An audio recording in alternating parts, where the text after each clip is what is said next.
Second class آج ہم سبق نمبر 6 کریں گے۔ پنجایت کے جو مصنف ہیں وہ منشی پریم چند ہیں۔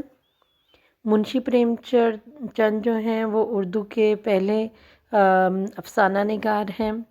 منشی پریم چند 1880 میں پیدا ہوئے اور 1936 میں وفات پائی۔ ان کا اصل نام دھنپت رائے تھا اور گاؤں کا نام ملہئی۔ والد کا نام عجائب لال تھا جو کہ ایک ڈاکخانے میں ملازم تھے۔ میٹرک پاس کرنے کے بعد ایک اسکول میں مدرس ہوئے یعنی استاد ہو گئے۔ 1900 میں گورنمنٹ مڈل اسکول سے سرکاری ملازمت کا آغاز کیا۔ ملازمت کے ساتھ ساتھ تعلیم حاصل کرنے کا سلسلہ جاری رکھا۔ 1919 میں الہ آباد یونیورسٹی سے BA کیا۔ 1921 میں ملازمت سے استعفیٰ دے دیا اور مکمل طور پر علمی و ادبی کاموں میں مشغول ہو گئے۔ 1936 میں انجمن ترقی پسند مصنفین کے پہلے اجلاس میں صدارت کی اور اسی سال بنارس میں وفات پائی۔ تو یہ ان کے زندگی کے حالات ہیں۔ اس کے بعد ان کی تحریروں کے متعلق پڑھتے ہیں کہ کس قسم کی تھیں۔ انہوں نے زیادہ تر مزدوروں اور کسانوں کی زندگی کے مسائل کے متعلق لکھا۔ دوسرا جو ہے ان کے افسانوں میں نیکی تمام تر مشکلات کے باوجود بدی سے جیت جاتی تھی۔ تیسرا مقامی واقعات اور حقائق کو موضوع بنایا انہوں نے اور اس سے مقامی رنگ پیدا کیا۔ اور ان کی بنیاد جو ہے افسانوں کے معاشرتی مسائل، نفسیاتی مطالعہ اور مشاہدہ ہے۔ ٹھیک ہے، ان کے کردار زیادہ تر مثالی ہیں، ان میں تنوع پایا جاتا ہے۔ انہوں نے قریباً ہر عمر اور ہر پیشے سے متعلق کردار پیش کیے ہیں۔ اردو ادب کے یہ پہلے مایہ ناز افسانہ نگار ہیں۔ ان کے افسانوں کے نام جو ہیں سوز وطن، پریم پچیسی، پریم چالیسی، زادِ راہ اور واردات ہیں۔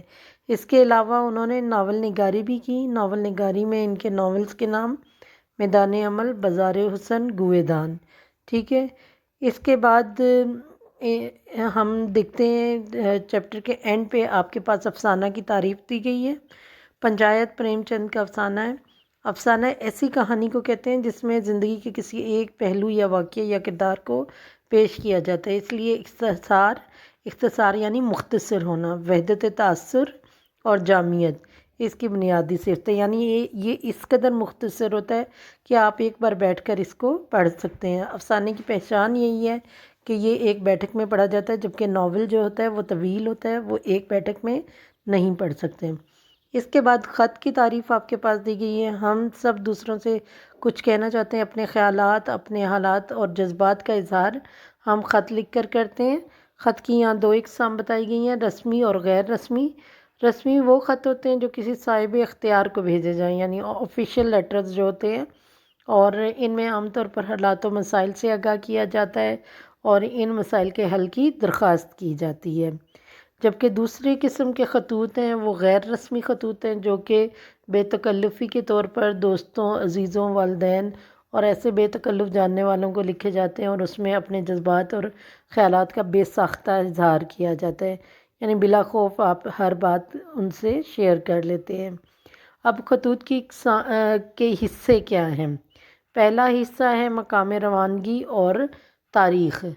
دوسرا ہے القاب و آداب، یعنی سب سے پہلے آپ تاریخ لکھتے ہیں، شہر کا نام لکھتے ہیں، پھر سلام دعا کرتے ہیں اور اس کے بعد خط کا آغاز کرتے ہیں اور اختتام مکتوب یعنی آخر میں آپ سلام دعا کرتے ہیں اور اس کے بعد مکتوب نگار کا نام یعنی اپنا نام اور پتہ اپنا لکھتے ہیں وہاں پر۔